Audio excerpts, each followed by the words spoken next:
আর আমার দেশের আলেমরা এখন মূর্তি, আমি বলতেছি না ভেঙ্গে না ভেঙ্গে দাও, আমি এ কথা জবান দিয়ে বলবো না। আমার দেশের অনেক টুপিওয়ালা দাড়িওয়ালা দেখলাম ওই মুসলমান মূর্তি পাহারা দিচ্ছে লাঠি নিয়ে, আর মন্দিরে যা পাহারা দেয়। আর মাজার আলা যিনি ইসলাম আনলো বাংলাদেশে, সেই সমস্ত মাজার গুলো ভেঙ্গে গুড়িয়ে দেয়। আরে কেমন মুসলমান, বড় কষ্ট হয়। আমার দেশের দাড়িওয়ালা টুপিওয়ালা বড় সাইকোলজিস্ট বলতেছে বাংলাদেশের কোন মূর্তি যদি কোন মন্দিরে হামলা হয়, আমাদের রক্ত থাকতে তাদেরকে নিস্তার রাখবো না। আমি এই কথাটা শোনা পর কলিজার মধ্যে বড় আঘাত লাগছে। তুমি মন্দিরে আঘাত লাগলে তুমি তাদের অস্তিত্ব রাখবা না, অথচ তুমি যাদের জন্য ইসলাম পাইলা, যাদের কারণে ইসলাম পাইলা, যাদের কারণে তুমি কোরআন পড়া শিখলা, যাদের কারণে তুমি কাবা শরীফের ভালোবাসা শিখলা, যাদের কারণে তুমি ইসলামের বিধান শিখলা, সেই আজকে বাংলাদেশের অসংখ্য মাজারে আক্রমণ করে একবার তুমি মাজারের পক্ষে কথা বলো না। তুমি কেমন মুসলমান? তুমি মূর্তির পাহারা দাও। রাসূল আসছে, আগমন করেছে, আমার নবী পৃথিবীর মধ্যে মূর্তি ভাঙার জন্য আসছে, আর তুমি মৌলবী মূর্তি পাহারা দিতে চাও কারণ মন্ত্রী হওয়ার লোভে। তুমি মন্ত্রী মুসলমান শুনে নাও, এমপি হওয়ার লোভে, কিছু সংখ্যাগণুদের মানুষের ভোটের ভার আশায় তুমি তার পাহারা দিতে চাও মন্দির, আর ওদিকে মাজার গুলো ভেঙ্গে গুড়িয়ে দেয়, মাজারে আগুন দেয়, একবারও তোমার জবান দিয়ে বাইর হয় না। এতে কি আমাদের আর বুঝতে বাকি নাই তোমরা আসলে মানব রূপের ওই দানব? তোমাদের দ্বারা ইসলামের মঙ্গল হবে না, তোমাদের দ্বারাই ইসলামের ক্ষতি হবে। জোরে জোরে চিল্লায় বলেন ঠিক কিনা? বাংলাদেশের কোন মন্দিরে যদি কোনো ব্যক্তি হাত দেয়, তার হাত ভেঙ্গে গুড়িয়ে দেওয়া হবে, তার হাত রাখা হবে না, তাকে দুনিয়া থেকে বিদায় করে দেওয়া হবে। আমরা আমাদের জীবনের বিনিময় হলে আমরা মন্দির পাহারা দিব, অথচ সে কিন্তু বাংলাদেশের ওলি আল্লাহদের ইসলামের খাতিরে ইসলাম পেয়েছে। আল্লাহ যাদের কথা কুরআনুল কারীমের মধ্যে সূরা ইউনূসের মধ্যে 11 নম্বর পারা 62 নম্বর আয়াত আল্লাহ নিজে বলে, আলা সাবধান, ইন্নানি চালা ইন্নাল্লাহি আল্লাহর তরফ থেকে যারা ওলি হয়, লা নাই খাউফুন শব্দের অর্থ ভয়, ওয়ালা যদি অবস্থান করে হুমদের উপরে হাজানুন, তাদের কোনো চিন্তা নাই, ভাবনা নাই, নামাজের আগে আলা নাই, হজের আগে আলা নাই, যাকাতের আগে আলা নাই। আল্লাহর ওলিদের বিষয় বলতে যে আল্লাহ বলেছে আলা, সেই আল্লাহর ওলিদের বিরুদ্ধে তোমরা বিরোধিতা করো, তাদের মাজারের বিরোধিতা করো। আল্লাহর কসম করে বলি, তাকবীরে তোমাদের পোকা লাগবে লাগবে লাগবে। জোরে বলেন ঠিক কিনা? ইসলামের মধ্যে প্রবেশ করবে ইমানদারেরা, আর ইমানদার সন্ত্রাসী করতে পারে না, ইমানদার হট্টগোল করতে পারে না, ইমানদার জ্বালাও পোড়াও করতে পারে না, ইমানদার মুসলমান বোমাবাজি করতে পারে না, ইমানদার মুসলমান সাদাবাজি করতে পারে না, ইমানদার মাজার ভাঙতে পারে না, ইমানদার কোনো অলিরে কষ্ট দিতে পারে না, ইমানদার কোনো রক্ত নিয়ে খেলা করতে পারে না, ইমানদার দুনিয়ার মধ্যে কোনো নারীর ইজ্জত নষ্ট করতে পারে না, ইমানদার পৃথিবীর মধ্যে কোনো মা বাবারে কষ্ট দিতে পারে না। ইমানদার মুসলমান ওই শান্তিপ্রিয় মানুষ যারা, এরাই আসবে ইসলামের মধ্যে। এখন ইসলামের শাব্দিক অর্থটা আগে পড়ো, আগে জানো, তারপরে ইসলাম কবুল করো। জোরে জোরে বলেন ঠিক কিনা? মুসলমান গভীর মনোযোগ। বিদেশ থেকে ডিগ্রি নিয়ে, ঢাকা বিশ্ববিদ্যালয় থেকে ডিগ্রি নিয়ে, যে বড় বড় অফিসার হইয়া বড় বড় ডিগ্রি নিয়ে যারা বাংলার জমিনে আসলো, যারা ধরার দমে আসলো, যাদের মুসলমান, যাদের কাছে মানুষের নিরাপত্তা নাই, বিশ্ববিদ্যালয় এত সুন্দর বাংলাদেশের 1 নম্বর একটা প্রতিষ্ঠান, যেখানে লেখাপড়ার পরও যেখানে ছাত্র সমাজ, যাদের মধ্যে এখনো দয়া নাই, মায়া নাই, আমি মনে করি এরা মানুষ হতে পারে নাই, এখনো তারা মানুষ আছে। জোরে জোরে চিল্লায় বলেন ঠিক কিনা? গতকালকে একটা ভিডিও দেখলাম যে আমার দেশের পড়তে পড়তে যারা জানোয়ার হয়ে যায়, জানোয়ার হওয়ার কারণে মানুষের জীবন নিয়ে খেলা করে, রুহুটা বাইর করে দিচ্ছে, মারতে মারতে ভাত খানা খাওয়াইয়া মানুষটাকে খানা খাওয়াইলো, আবার তাকে মারলো, প্রহার করলো। সেইতে কষ্ট আর থাকতে পারে না এই মানুষটা। যে মানুষ যদি চুরিও করে, ডাকাতিও করে, চুরি যদি করে তার ইসলামের বিধান অনুযায়ী তার হাত কেটে দিতে হবে, জিনা করলে তাকে হত্যা করতে হবে। তো সেই লোকটা যে চুরির অপবাদ দিল, আপনি কাটলে একটা হাত কাটতে পারতেন ইসলাম যদি মানেন, কিন্তু তাকে মারতে মারতে দুনিয়া থেকে বিদায় করে দিছে। আরো বলতেছে আমি যশের জ্বালায় মারছি, ভিতরে একটা যশ আসছিল। তাই মানুষ মারতে গেলে যাদের অন্তর কাঁদে না, মানুষকে প্রহার করতে গেলে যাদের হৃদয়ের ভিতর আঘাত লাগে না, সে কেমন মানুষ? ছোট্টবেলা থেকে শুনেছি বাবাই বলতো মানুষের মতো মানুষ হতে হবে, দাদাই বলতো মানুষের মতো মানুষ হতে হবে, চাচাই বলতো মানুষের মতো মানুষ হতে হবে, মায়ে বলতো মানুষের মতো মানুষ হতে হবে। বুঝতে পারি নাই, তখন মনে করতাম যে কেন এই কথা বলে। মানুষ হতে হবে, মানুষের মতো মানুষ হতে হবে। বিশাল ডিগ্রি নিয়ে, পিএইচডি ডিগ্রি নিয়ে ডাক্তারখানায় আসিয়া মুসলমান শুনে নাও, অপারেশন করে না টাকার জন্য, অপারেশন করে না। যে ডাক্তারের হাতে রুগী মারা যায়, ও মুসলমান কিসের পিএইচডি করলাম, কিসের ডক্টর ইঞ্জিনিয়ার করলাম? কারণ তুমি ঘুষের জন্য, টাকার জন্য তোমার কাছে মানুষ অপারেশন হতে পারে না। ইহা দ্বারা বোঝা যায় ওই ডক্টর বিদেশ থেকে লেখাপড়া করছে কিন্তু মানুষ হতে পারে নাই, মানুষ হতে পারে নাই। মুসলমান শুনে নাও, শুনে নাও, এই যাদের হাতে রুগী মারা যায় এরা মানুষ নয়, মানুষ। এই পৃথিবীর মধ্যে বড় বড় অফিসার গুলো যারা অফিসে বৈশা লক্ষ লক্ষ টাকা ঘুষ খায়, ও মুসলমান শুনে নাও, যারা অফিস আদালতে বসিয়া কাগজে সই করে লক্ষ লক্ষ টাকা ছিনিয়ে নেয়, হাজার হাজার টাকার বিনিময়ে একটা ফাইলে সই করে, এই জানোয়ার গুলো মানুষ হতে পারে নাই। তারা মানুষ নয়, তারা অমানুষ। আসলে শুধু পৃথিবীর মধ্যে বিবেচনা করে গবেষণা করে দেখলাম আমার দেশে 90% শিক্ষিতরা অমানুষ। এখন যদি বলেন অনেকের গায়ে লাগবে, কোন কৃষক দুর্নীতি করে না, কোন মুসলমান চাষা দুর্নীতি করে না, কোন ভ্যান চালক সুদ খায় না, ভ্যান চালক ঘুষ খায় না। ঘুষ খায় আমার মতো বড় বড় ডিগ্রি নিয়ে, পিএইচডি করিয়া, বড় বড় ডক্টরি লাগাইয়া এই জামানার মধ্যে সুদের মধ্যে, ঘুষের মধ্যে জড়িত।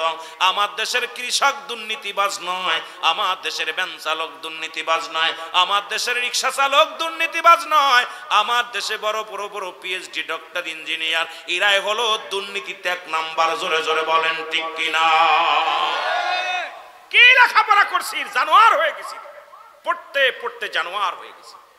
যে দেশে ঘুষ ছাড়া ফাইলে সই হয় না, যে দেশে মসজিদের চাকরি নিতে হলে ঘুষ দেয়া লাগে, এই যে বাংলাদেশে এত মসজিদ হয়েছে, শুনলে কষ্ট পাবেন। অধিকাংশ মসজিদ মুসলমান শুনে নেন, এই ডিজিটাল মসজিদের অনেক ইমাম সাহেব 50,000, 1 লাখ, 1.5 লাখ, 2 লাখ টাকা দিয়া ঘুষ দিয়া চাকরি নিছে। যে দেশে ইমামতি করতে হয় টাকা দিয়া ঘুষ দিয়া, আজকে বড় রক্তাক্ত হলো বাইতুল মুকাররম, বড় কষ্ট হয়। মসজিদের মধ্যে রক্তের খেলা হয়। মুসলমানদের 1 নাম্বার নিরাপদ স্থান হলো মসজিদ। পৃথিবীর নিকৃষ্ট জায়গা হলো বাজার, আর উত্তম জায়গা 1 নাম্বার পৃথিবীর মধ্যে কুরআন হাদিস অনুযায়ী যদি কোনো বান্দা বান্দি চলে, পৃথিবীর মধ্যে 1 নাম্বার স্থান হলো মসজিদ।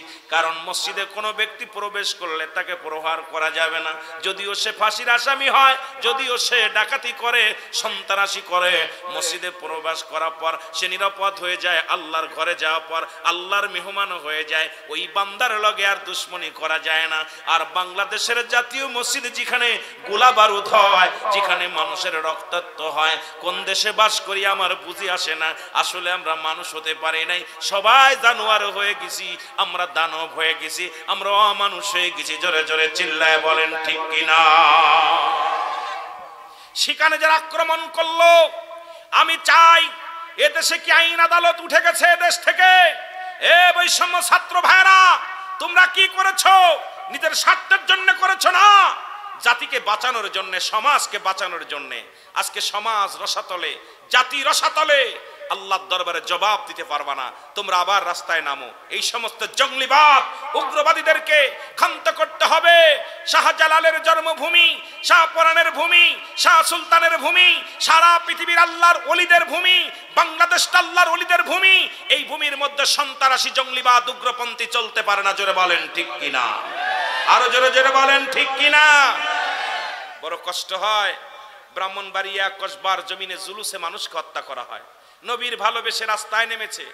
আপনাদের ব্রাহ্মণবাড়িয়া জেলা, আমি ব্রাহ্মণবাড়িয়া জেলায় আলোচনা করতেছি। বড় কষ্ট পেয়েছি, কসবার জমিনে রাসূলকে ভালোবেসে রাস্তায় নেমেছে। আসমান খুশি, জমিন খুশি, কুল কায়নাত খুশি যার আগমনে, সেই নবীর আগমনে আমার ছেলেরা, আমার সুন্নি ভাইয়েরা রাস্তায় নেমেছে, রক্তাক্ত হয়েছে, অসংখ্য মানুষের রক্ত ঝরিয়েছে, এমনকি শাহাদাতের পেয়ালা পান করিয়ে দিয়েছে। অত্যন্ত বুকের ভিতরে কষ্ট। এরা মানব নয়, মানব নয়, এরা অমানুষ হয়ে গেছে। যতই তারা লেখাপড়া করুক, লেখাপড়া করতে করতে অমানুষ হয়ে গেছে। যারা মানুষের জান মাল যাদের কাছে নিরাপত্তা নাই, তারা কেমন মানুষ আমার বুঝি আসে না। জোরে বলেন ঠিক কিনা? এ দুনিয়ার মুসলমান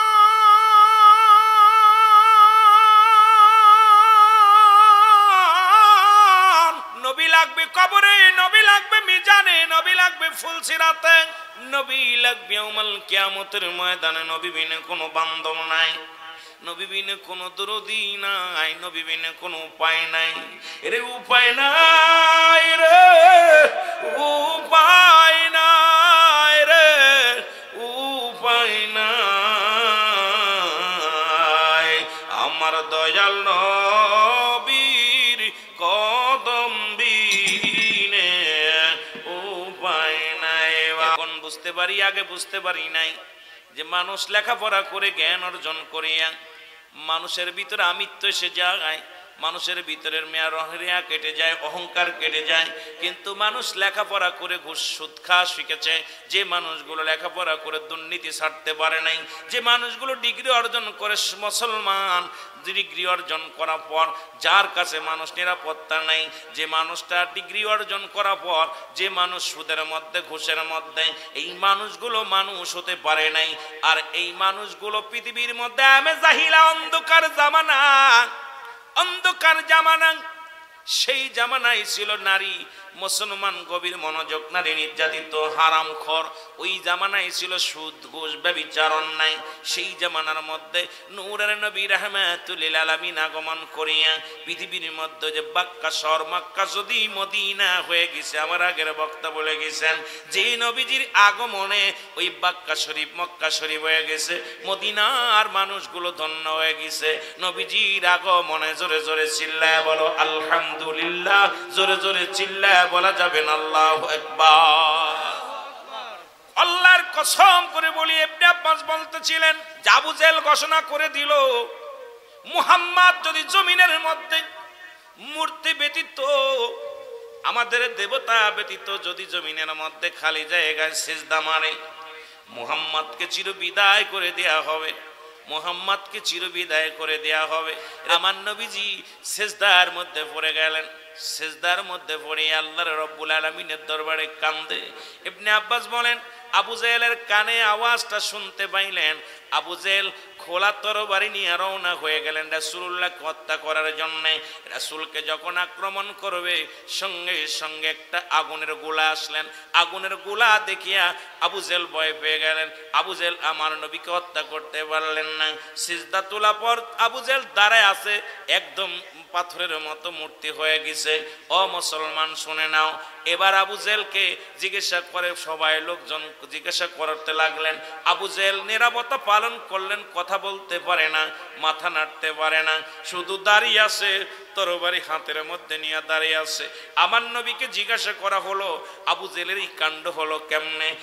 আমার নবী বলে শুনে নাও, শুনে নাও, কসম করেছিল মুহাম্মদ হত্যা করবে জমিনের মধ্যে সিজদা দিলে।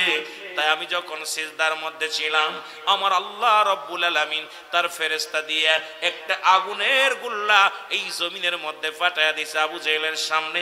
এটা দিয়ে আবু জেহেল ভয় পেয়ে গেছে, বয়সে এই করেছে মুসলমান সে এত ভয় পেয়েছে, ভয়ের কারণে সে ওই রকম পাথরের মূর্তি হয়ে গেছে। আবার প্রতিজ্ঞা করলেন আজকে পারলাম না, রাসূলকে যদি সিজদা করতে দেখি, যদি জমিনের মধ্যে কোথাও যদি সিজদা করতে দেখি, নবীকে হত্যা করা হবে। মুসলমান শুনে নাও, আবার সিজদার মধ্যে নবীজি যখন পড়ে গেলেন, আবু জেহেল একখানা পাথর নিয়ে রাসূলুল্লাহকে মারার জন্য অগ্রসর হলেন। ওই পাথরখানা ধরিয়া আবু জেহেল মূর্তির মতো হয়ে গেলেন। রাসূলুল্লাহ মুসলমান শুনে নাও, শুনে নাও, আর ওই পাথরখানা ধরে দাঁড়ায় রইলেন। জাগতে বলে বাতিজা মুহাম্মদ, তুমি আমাকে দয়া করো, আমি তোমাকে আর মারতে চাই না, কারণ তুমি যে রাহমাতুল লিল আলামিন আমি প্রমাণ দিয়েছি, আমি মানি, আমি মানি, আমি মানি, তোমার কালেমা পড়ে নিব বাবা, তুমি আমার দয়া করো। নবীজি দোয়া করলেন, সঙ্গে সঙ্গে আবু জেহেল ভালো হয়ে গেল। কিন্তু কপালে তাদের কালেমা আজ ওঠে নাই। আজকে আমার দেশের অসংখ্য মুসলমান আমার নবীর আগমনে যখন জুলুসে আসে, জুলুসে যারা আক্রমণ করে, এই আবু জেহেলের গোষ্ঠীরা শুনে নাও, শুনে নাও, এমন একটা দিন আসবে এই নবীর আশিকদের সামনে দণ্ডায়মান হতে হবে, লাঞ্ছিত হতে হবে। নবীর প্রেমিকদের মর্যাদা আমার আল্লাহ অনেক দিয়েছে, আরো দিবে কিয়ামতের ময়দানে। সুতরাং আমরা নবীকে চাই, নবীকে ভালোবেসে থাকতে চাই, নবীকে ভালোবেসে মরতে চাই, নবীকে ভালোবেসে বাঁচতে চাই, নবীর জন্য জীবন দিতে চাই, নবীর জন্য জীবনকে কোরবানি করতে চাই। জোরে জোরে চিল্লায় বলা যাবে না মারহাবা। একটু এ দুনিয়ার মুসলমান শুনে নাও, মা আমেনা কয়, ও দুনিয়ার মানুষ শোনো, আমি যখন জমজম কূপের পানি আনার জন্য যাইতাম, আমার নবী গর্ভের মধ্যে, নবীর কষ্ট হবে হামো দিতে গেলে, আমি গর্ভের মধ্যে থাকতে কষ্ট হবে। আমি দেখেছি জমজম কূপের পানিগুলো কানায় কানায় ভরপুর হয়ে যায়। আমি যখন যাইতাম, মদিনার মেয়েরা বলতো আমেনা রে আমেনা, মক্কার মানুষের মেয়েরা বলতো আমেনা রে, ও আমেনা একটু ধৈর্য ধরো। আর তুমি যখন কূপের পাশে আসো, কূপের পানিগুলো কানায় কানায় ভরপুর হয়ে যায়। আবার যখন তুমি পানি নিয়ে চলে যাও, কূপের পানিগুলো নিচেই নেমে যায়, আমাদের অত্যন্ত কষ্ট হয়।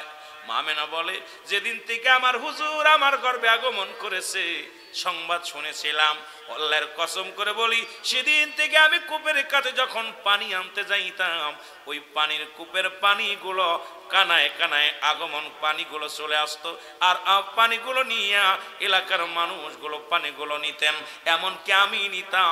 পানি নিতে যাই আমার হামদিয়া লাগতো না, কুজো হওয়া লাগতো না, আমি টাট হইয়া, আমি সোজা হইয়া পানি উঠাইতাম। জোরে জোরে চিল্লায় বলা যাবে না মারহাবা। আর একটু জোরে জোরে চিল্লায় বলা যাবে না মারহাবা। এ দুনিয়ার মুসলমান,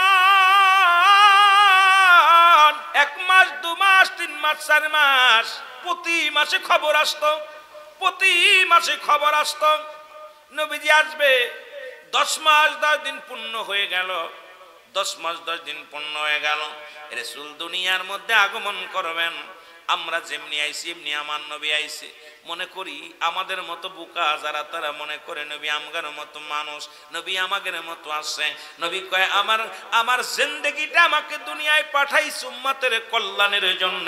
নবী কয়, হায়াতি খায়রুল লাকুম, আমার হায়াতের জিন্দেগিটা আমার উম্মতের কল্যাণের জন্য আমি নবী দুনিয়ার মধ্যে আগমন করা, আমি নবীকে আল্লাহ দুনিয়ার মধ্যে প্রেরণ করা, এটা একমাত্র আমার উম্মতের কল্যাণের জন্য। জোরে জোরে চিল্লায় বলা যাবে না সুবহানাল্লাহ। আর একটু জোরে জোরে চিল্লায় বলা যাবে না আল্লাহু আকবার। এ মুসলমান শুনে নাও, শুনে নাও, শরীয়তের দৃষ্টিতে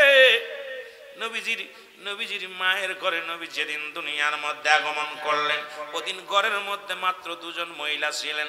একজনের নাম হলো হযরতে সুফিয়া। সুফিয়া কয়, দুনিয়ার মানুষ শোনো, এই নূরে মুহাম্মদ যখন দুনিয়ার মধ্যে আগমন করলো, আমি তোমাদেরকে জানা দিই, আমার মন বলে আকাশের ওই তারকারাজিগুলো আমার ভাইয়ের ঘরের মধ্যে আগমন করেছে। আমি এত পুণ্যবতী, এত গুণবতী, এমন মানুষ আর নজরে, আমার নজরে এমন বালক আমি আর কোনোদিন দেখি নাই। জোরে জোরে বলো মারহাবা। আর একটু জোরে জোরে চিল্লায়া বলা যাবে না আল্লাহু আকবার। আমার ভাইরা, আমার বন্ধুরা, আমার 2 জন ছিল শরীয়তে, একজনের নাম হলো সুফিয়া, আর একজনের নাম মা আমেনা। মারফাতের দৃষ্টিতে গোপন পর্যায়ে ছিল, জান্নাত থেকে আগত। ও মুসলমান শুনে নাও, মা সিয়া, মা মরিয়া, মুসলমান শুনে নাও মা, ও মুসলমান মা হাওয়া। কারণ যে সমস্ত মায়ের আফসোস করেছিল, আল্লাহ আখিরি নবী আমার মধ্যে দাও, আখিরি নবীর দেখবো। কারণ প্রাণটা জুড়িয়া যদি আসলেন আমার সুফিয়া, আমি 4টা সালামের উত্তর শুনেছি, সালাম শুনেছি। প্রথম সালাম শুনেছি, আসসালামু আলাইকুম। ওয়ালাইকুম আসসালাম। কে গো তুমি? ডাক দে কয়, ওয়ালাইকুম আসসালাম, আমি হইলাম শুনে নাও মা, আমি ও মা আমেনা, তুমি ধন্য, তুমি পুণ্য, আমি হইলাম আদি মা হাওয়া, তুমি ধন্য, তুমি পুণ্য, তুমি ভাগ্যবান, তুমি ভাগ্যবতী মহিলা। পৃথিবীর মধ্যে তোমার গর্ভ থেকে কিছুক্ষণ পরে রহমতের নবী রাহমাতুল লিল আলামিন আগমন করবে। আবার আমি সালাম পাইলাম, ওয়ালাইকুম আসসালাম, উত্তর শুনতে পাইলাম। তুমি কে? কয়, আমি মা সিয়া। ও মা আমেনা রে, আমেনা তুমি ধন্য, তুমি পুণ্য, তোমার গর্ভে থেকে একটু পরে দুনিয়ার সর্বোচ্চ ব্যক্তিদের পৃথিবীল কায়নাতের রহমত রাহমাতুল লিল আলামিন দুনিয়ার মধ্যে আগমন করবে। মাসিয়াও বলতেছিলেন, মা মারিয়াম বলতেছিলেন মুসলমান, এই একই বাণী শুনতে পাইলেন। মা সুফিয়া কয় আমি ঘরের মধ্যে গেলাম, কোনো মানুষ আমি দেখতে পাইলাম না, কিন্তু সালাম শুনেছি, আমি সালামের জবাবও শুনেছি, কিন্তু এই মানুষগুলোর সঙ্গে আমার সাক্ষাৎ হয় নাই।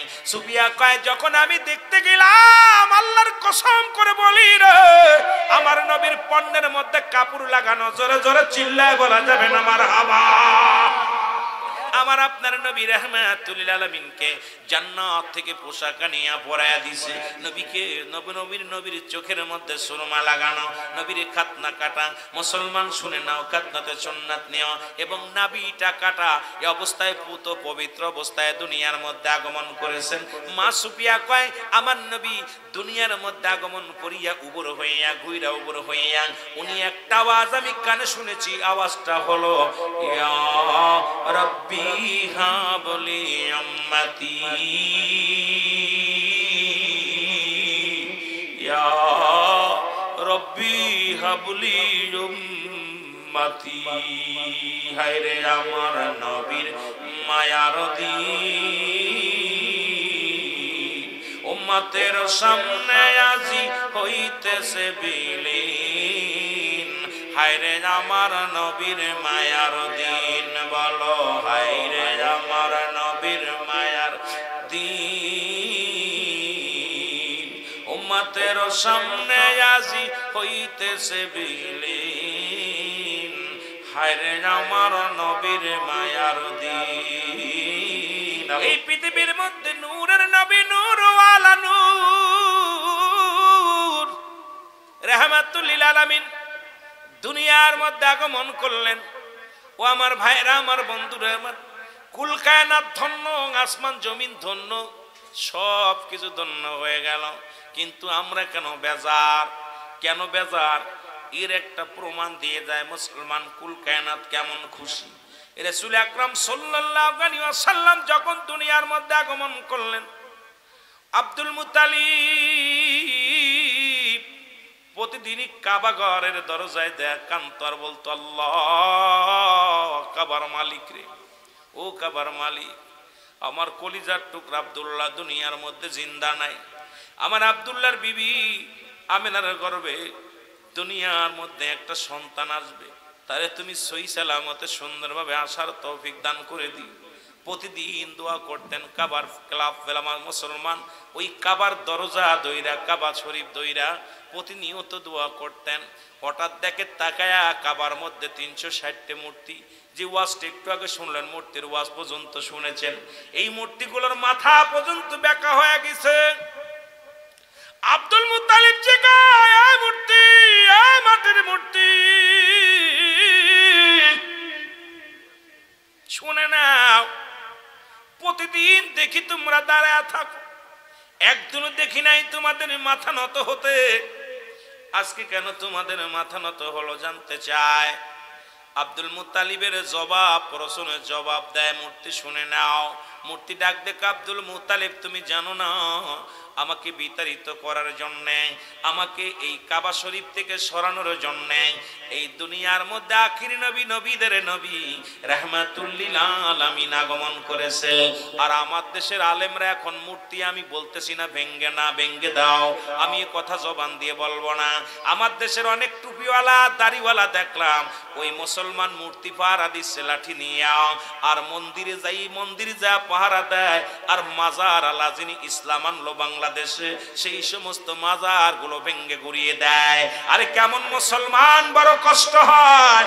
আমার দেশের দাড়িওয়ালা টুপিওয়ালা বড় সাইকোলজিস্ট বলতেছে, বাংলাদেশের কোন মূর্তি যদি কোন মন্দিরে হামলা হয়, আমাদের রক্ত থাকতে তাদেরকে নিস্তার রাখবো না।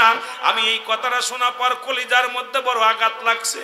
তুমি মন্দিরে আঘাত লাগলে তুমি তাদের অস্তিত্ব রাখবা না, অথচ তুমি যাদের জন্য ইসলাম পাইলা, যাদের কারণে ইসলাম পাইলা, যাদের কারণে তুমি কোরআন পড়া শিখলা, যাদের কারণে তুমি কাবা শরীফের ভালোবাসা শিখলা, যাদের কারণে যেখানে তুমি ইসলামের বিধান শিখলা, সেই আজকে বাংলাদেশের অসংখ্য মাজারে আক্রমণ করে, একবার তুমি মাজারের পক্ষে কথা বলো না।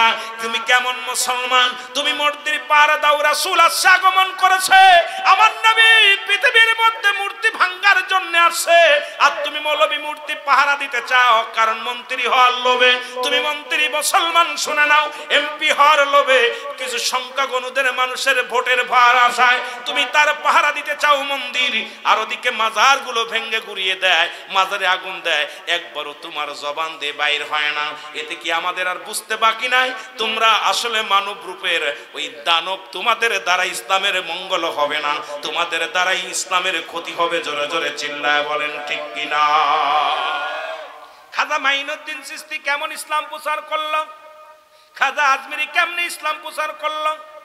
খাজা মুসলমান, গভীর মনোযোগ, পৃথিবীর মধ্যে আল্লাহর ওলিরা কেমনি ইসলাম প্রচার করলো শুনে নেন বাবা। একটু কথা বলি। খাজা মাইনুদ্দিন চিশতি উনি একবার বাড়ি থেকে বাইর হলেন ইসলামের দাওয়াত দেওয়ার জন্য। ইসলামের দাওয়াত দেওয়ার জন্য উনি বাড়ি থেকে বাইর হলেন। ওনার ছেলেদেরকে নিয়ে, ওনার সফর সঙ্গীদের নিয়ে যাইতে যাইতে আনা সাগর একটা নদীর কিনারায়, একটা দিঘির কিনারায় বসলেন। রাত হয়ে গেল, তাবু টানাইলেন। তাবু টানাই আল্লাহর ওলিরা আল্লাহর সঙ্গে কেমন প্রেম করতেন। কারণ সলাত সলাত সলাত, আল্লাহর ওলিরা নামাজের জন্য পাগল ছিলেন। কারণ শরিয়াতের বিধান কোনোদিন আল্লাহর ওলিরা অমান্য করে না, ভাঙ্গে না। আমার বাবারা শুনে নেন, গভীর মনোযোগ। এবার নামাজের জন্য যখন অজু করতে যাইয়া পানির সন্ধানে ঘুরতে লাগলেন, জানা সাগরের মধ্যে যাইয়া সব মুসল্লিরা অজু করতে লাগলেন। হিন্দুরা কি করলেন? আনা সাগরের চারিপাশে মূর্তি বানাইয়া, বড় বড় মূর্তি বানাইয়া উন্ডা ওখানে গোসল করতেন। পুণ্য পুণ্য পুকুর মনে করতেন, পবিত্র পুকুর মনে করতেন। হিন্দুরা ওখানে গোসল করতেন পুণ্যবতী হওয়ার জন্যে। পাপ করার পর ওই পুকুরে যিনি গোসল করতেন তিনি পবিত্র হয়ে যেতেন, তাদের ধারণা। আর ওই পুকুরের চারিপাশে বড় বড় মূর্তি বানানো ছিল। এই মূর্তির পায়ের মধ্যে লুটায়া লুটায়া তারা কি চাইতো? সাহায্য চাইতো, আল্লাহর সাহায্য ব্যতীত। মুসলমান শুনে নাও, ভালো করে জেনে নাও। এবার আল্লাহর ওলি আসিয়া ওখানে দেখতে লাগলেন যে শত শত মূর্তি বানানো, আর এই সাগরের মধ্যে যুবতী মেয়েরা, যুবক ছেলেরা গোসল করে, তারা পূর্ণ হয়ে যায়। জিজ্ঞাসা করা হলো, তোমরা এই কাজ করো কেন? আমরা পাপ করেছি, জিনা ব্যভিচার করেছি। এই জিনা থেকে মুক্তি পাওয়ার জন্য, পাপ থেকে মুক্তি পাওয়ার জন্য এই আনা সাগরের পানি দিয়া গোসল করলে আমরা পবিত্র হয়ে যাই, আমরা পুত পবিত্র হয়ে যাই। আল্লাহর ওলি মুসলমান শুনে নাও, শুনে নাও, শুনে নাও। উনি কি করলেন? মুসলমান বাবারা আমার শোনো, ওখানে উনি বিশ্রাম নেওয়ার জন্য বসলেন। বিশ্রাম নেওয়ার জন্য বসলেন। লোকজন সব আশ্চর্য হয়ে গেলেন যে আমাদের পানিতে, আমরা যে পানি ব্যবহার করি, এই পানিটা পুত পবিত্র পানি। এই পানির মধ্যে ফকির মানুষ হাত লাগাইছে, ওযু করছে, পানিটা নষ্ট হয়ে গেছে। এনাকে যে কোনো মূল্যে এখান থেকে বিতাড়িত করা লাগবে, এখান থেকে বিতাড়িত করে দেশ ছাড়া করা লাগবে। আল্লাহর ওলি উনি বসে আছেন, বসে রয়েছেন, চোখের পানি ছেড়ে কান্দে আল্লাহর দরবারে, আল্লাহ আল্লাহ, আমি এসেছি ইসলামের দাওয়াত দিতে। এই শত শত হিন্দুদের মধ্যে যেন কালেমার দাওয়াত দিতে পারি, ইসলামের দাওয়াত দিতে পারি। আমি ধৈর্য সহকারে যেন ইমানি পরীক্ষায় যেন পাশ করতে পারি, সেই তৌফিক আমারে দান করো। জোরে জোরে চিল্লায় বলো যাবেন আল্লাহু আকবার। আমার ভাইরা, আমার বন্ধুরা, আমার পিতৃরাজের ঘোড়া, পিতৃরাজের হাত উটগুলো, পিতৃরাজ ওই চড়াইতো, জমিনের মধ্যে উট চড়াইতো। আর এই উটগুলো প্রতিদিন রাত্রে আসিয়া ওই জমিনের মধ্যে আনা সাগরের পাশে সব উটগুলো বিশ্রাম নিতেন। পিতৃরাজের রাখালেরা উট নিয়ে যখন আসলেন, এসে দেখে হুজুররা, অনেকগুলো হুজুর বসে আছে। কেউ সিজদায় পড়ে কান্দে, কেউ তসবিহ লইয়া কান্দে, কেউ যায় নামাজে বসে বসে আল্লাহর দরবারে কান্দে, সিজদায় পড়ে কান্দে। পিতৃরাজের রাখালেরা চিন্তা করে, আবার কোন দেবতা এখানে আছে? আমরা তো দেবতাগুলো নিয়ে আনা সাগরের মধ্যে, আনা সাগরের পাশে যে মন্দিরগুলো তার মধ্যে রেখে দিই, তার মধ্যে নিয়ে পূজা করি। এখন এইগুলো ফকিরগুলো কোথায় আবার দেবতা পাইলো? কারে আবার পূজা করে? কোনো দেবতা তো দেখা যায় না, শুধু শুধু সিজদায় পড়ে আছে, কান্দে, চোখের পানি সারিয়া। যায় বলে, তোমরা কারা? কয় আমরা শুনে নাও, খাজা মাইনুদ্দিন চিশতির লোকেরা শুনে নাও, আমরা এসেছি কোথায়? আমরা এসেছি ইসলামের দাওয়াত দেওয়ার জন্য।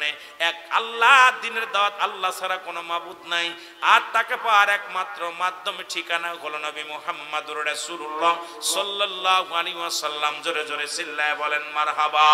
আল্লাহ বলেন লা ইলাহা, নাই কোনো ইলাহ ইল্লাল্লাহু, এক আল্লাহ ছাড়া, মুহাম্মদুর রাসূলুল্লাহ সাল্লাল্লাহু আলাইহি ওয়াসাল্লাম একমাত্র আল্লাহর প্রেরিত বান্দা, প্রেরিত রাসূল হলো রাহমাতুল লিল আলামিন। সেই দাওয়াত আমি নিয়ে আসি, আমি খাজা মাইনুদ্দিন আসি আপনাদের কাছে দাওয়াত নিয়ে আসছি। মুসলমান শুনে নাও, পিতৃরাজ মুসলমান শুনে নাও। ওই পিতৃরাজের রাখালেরা বললেন, এই লোকেরা, এখানে তোমরা হুজুর মানুষ, দাড়িওয়ালা টুপিওয়ালারা বসেছো, এখান থেকে ওঠো, এখান থেকে উঠে যাও, কারণ এখানে আমাদের উটগুলো বিশ্রাম নিবে, আমাদের ঘোড়াগুলো বিশ্রাম নিবে, এখানে তোমাদের থাকা যাবে না। খাজা মাইনুদ্দিন বললেন, বাবারা, যেহেতু আমরা তাবু বানাইছি, আমরা রাতটুকু থেকে সকালে চলে যাব, তোমরা একটু পাশের জমিতে নিয়ে যাও, পাশের জমিতে নিয়ে রাখো। আমরা তোমাদের অনুরোধ করি, আমাদেরকে এই রাতের অন্ধকারে উঠায়া দিও না, আমাদের তাবুগুলো গাড়তে কষ্ট হবে, আমরা মুসাফির মানুষ, দূর থেকে আসছি, আমাদেরকে তোমরা কষ্ট দিও না, পাশের জমিতে তোমরা রাখো। মুসলমান পিতৃরাজের লোকেরা বললেন, না না, এখানে তোমরা থাকবে না, আমাদের উটগুলো থাকবে। চলে গেলেন পিতৃরাজের কাছে রাখালেরা যখন চলে গেলেন, রাখালরা যায় বললেন, হুজুর সর্বনাশ, কোথা থেকে কয় ফকির লোক, কয়জন দাড়িওয়ালা টুপিওয়ালারা আনা সাগরের পাশে বসিয়া এই বড় বড় জায়নামাজ বিছায়া তারা সিজদায় পড়ে আছে। আমরা তো আপনারে সিজদা করি, আমরা তো দেবতারে সিজদা করি, আমরা ভগবান বানায়া সিজদা করি। আর ওই দেখলাম মুসাফির গুলো, দাড়িওয়ালা টুপিওয়ালারা, এই দুনিয়ার মধ্যে তাদের সামনে কোনো দেবতা নাই, তাদের সামনে কোনো ভগবান নাই, তারা মিশা মিশা সিজদার মধ্যে পড়ে কান্দে, তারা মিশা মিশা তরবার হাত উঠায় উঠায় কান্দে। তারা আমাদের জায়গার মধ্যে উটগুলো রাখছে, এর একটা বিহিত করা লাগবে। পিতৃরাজ হুকুম দিলেন, ওখানে আমার উটগুলো থাকবো, উঠায় দাও। খাজা মাইনুদ্দিনের কাছে আসলেন, এসে বলে, আমি এখনই বলতেছি, 10 মিনিটের মধ্যে জায়গা ক্লিয়ার করো। রাজার হুকুম, আমাদের উস্তাদের হুকুম, এখানে আমাদের উটগুলো থাকবে, আমাদের ঘোড়াগুলো থাকবে, তোমরা এখান থেকে উঠে যাও। পিতৃরাজ বললেন, ঠিক আছে, দাঁড়াও, আমাকে একটু সুযোগ দাও, 2 রাকাত নামাজ পড়তে দাও। উনি 2 রাকাত নামাজ পড়ে আল্লাহর দরবারে অশ্রু উঠায় ডাকতে বলে, আল্লাহ, শরিয়াতের কিবলা হলো কাবা, দুজানের কিবলা রাহমাতুল লিল আলামিন, মুনাজাতের কিবলা আরশে আজিম, আরশ মহল্লার মালিক। এ মালিক, আমি তোমার গোলাম, এই দুনিয়ার মধ্যে আমারে পাঠাইলে ইসলামের দাওয়াত দেওয়ার জন্য, আমাদের বিতাড়িত করিয়া এখানে উট রাখার জন্য তারা কি করতে পায়, তারা করে এই উটগুলো যেন জনমের মতো বসে যায়, উটগুলো যেন না উঠতে পারে, এই বলে ওখান থেকে সরে গেলেন। মুসলমান শুনে নাও, রাত জেগে জেগে আল্লাহর ওলিরা কি করলেন, ইবাদত বন্দেগী করতে লাগলেন। আনা সাগরে এক পাশে বসিয়া বসিয়া কান্দে আল্লাহর দরবারে। সকাল হয়ে গেলে রাখালেরা উটগুলো উঠানোর জন্য এত চেষ্টা করতে লাগলেন, সবাই চেষ্টা করতে লাগলেন, উটগুলোরে উঠানোর জন্য অনেক চেষ্টা করলেন। একটা উট উঠাইতে পারলেন না, একটা ঘোড়া উঠাইতে পারলেন না। সমস্ত রাখালগুলো চলে গেলেন পিতৃরাজের কাছে, যা বললেন, হুজুর সর্বনাশ, একটা উট তো ওঠে না, একটা ঘোড়াও তো উঠাতে পারি না, সবগুলো জমিনের সঙ্গে ঠেকেছে। বলে, কি বলতে চাও, আমাদের উটগুলো কেউ অসুস্থ? কয় না। ঘোড়াগুলো কেউ অসুস্থ? বলে না।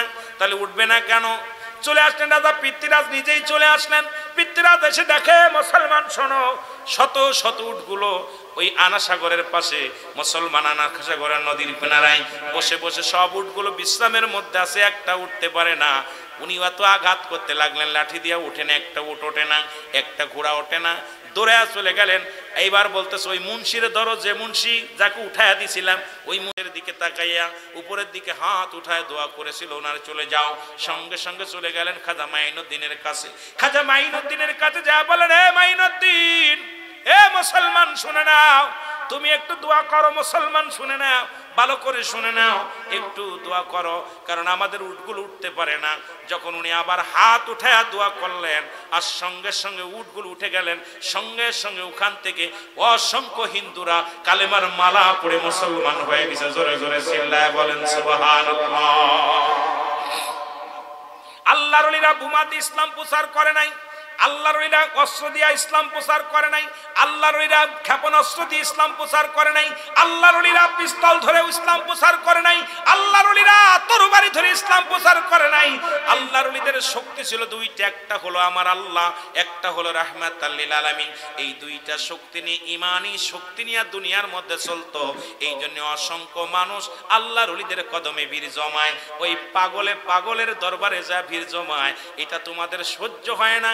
বাংলাদেশে অনেক বিশ্ববিদ্যালয় পড়ে অনেক সন্ত্রাস হয়েছে, আর অনেক সন্ত্রাস আল্লাহর ওলিদের কাছে যায় আল্লাহ ওয়ালা হয়েছে। জোরে বলেন ঠিক কিনা?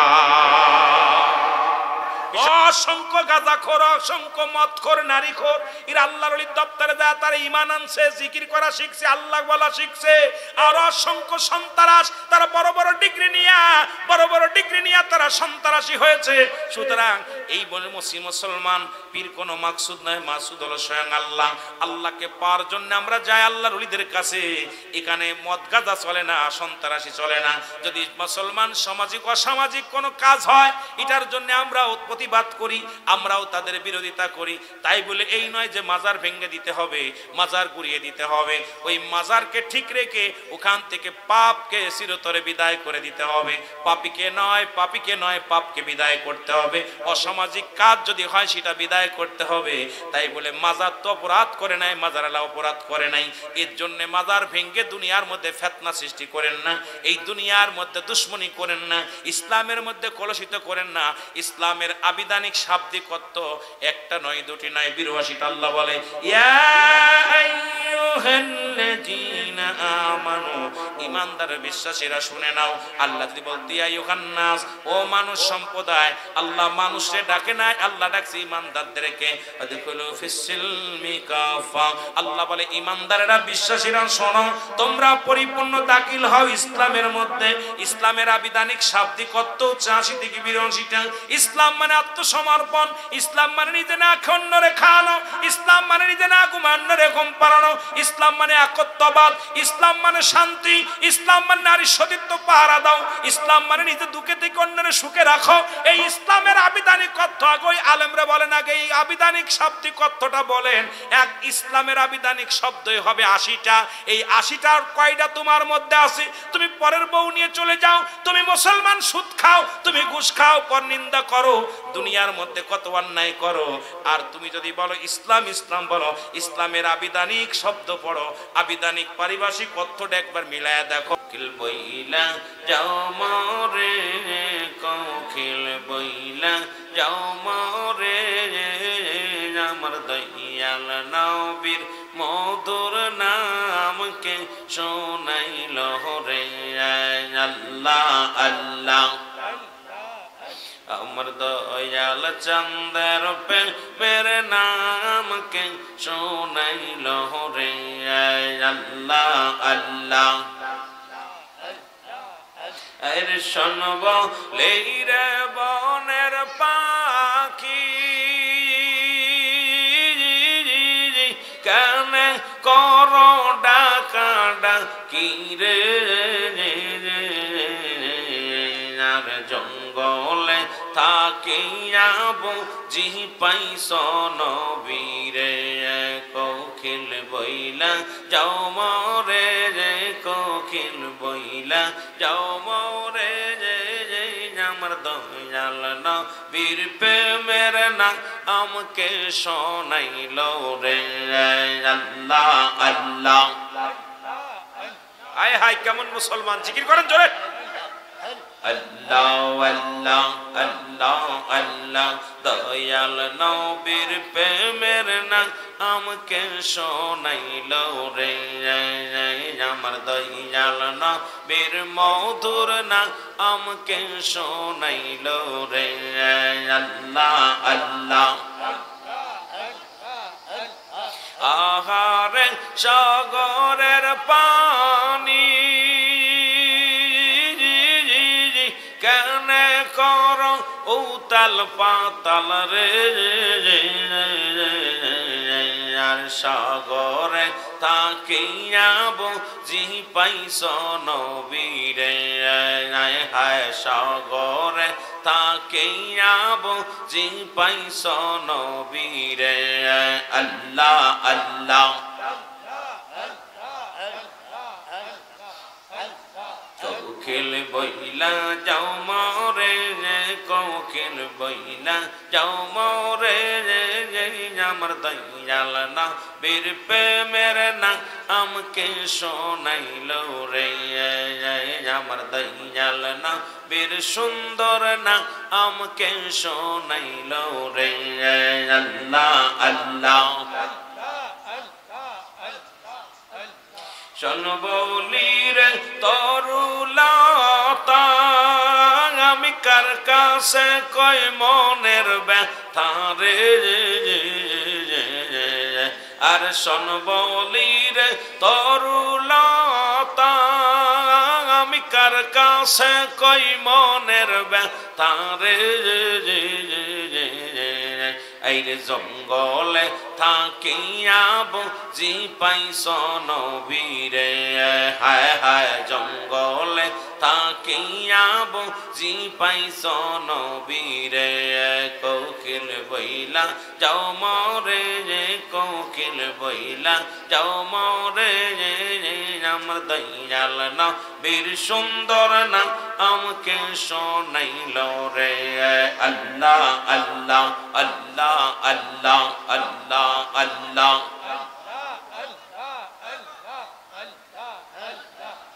আমার দয়াল নবীর প্রেমের না আমকে শোনাইল রে আমার দয়াল নবীর মধুর না আমকে শোনাইল রে আল্লাহ আল্লাহ আহারে সাগরের পানি কেন কর উতাল পাতাল রে